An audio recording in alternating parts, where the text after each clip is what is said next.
校長、老師、家長同小朋友一齊行山，呢個另類嘅組合恐怕唔多見。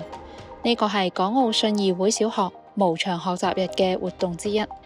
為咗今次上山考察，老師們整整籌備咗4年。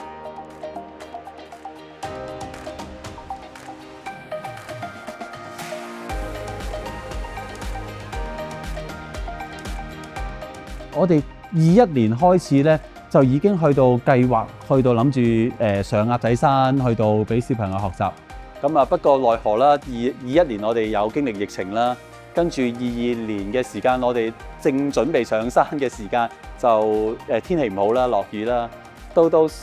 24年嘅時間咧，其實我哋又進行緊工程啊，封咗路我哋上唔到山。到今年我哋先上到山，因為其實我頭先都問翻啲家長，佢哋都會有帶小朋友上呢個鴨仔山，有同佢哋上去行下去呢個郊外啊。但係佢哋甚少會停低去到觀察一棵植物啦，甚少會去到從呢棵植物裏邊去學習乜嘢叫喬木，乜嘢叫灌木啦。書本學習係我哋喺學校裏邊學習嘅其中一部分，但係唔係全部，而係反為我哋真係會，我哋嘅眼光可以擴闊到去到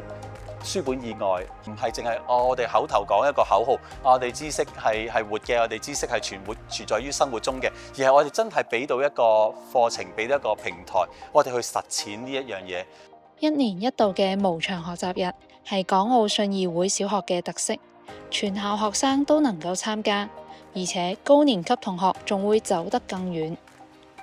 整無牆學習日係有3日嘅時間，係俾到1至6年班唔同嘅小朋友，佢哋離開課室去到學習。科小1至2年級咧，我哋就會用一個小泰山嘅一個課程咧，就去到設計成個玩樂嘅。聽到個名小泰山，其實都估到我哋同一個迪士尼個卡通個泰山咧係有關係。咁因為2個年級咧都係想佢哋學習一下大自然一啲嘅知識啦。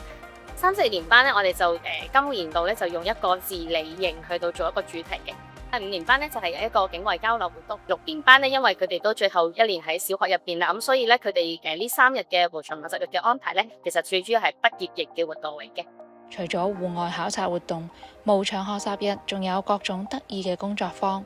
俾家長同小朋友喺動手之餘，享受難忘嘅親子時光。係啊，我哋好開心啊！今日做咗紮染啊，呢個係好難得嘅，用天然嘅素材去做一啲染劑啦，又唔需要破壞到環境嘅工作坊。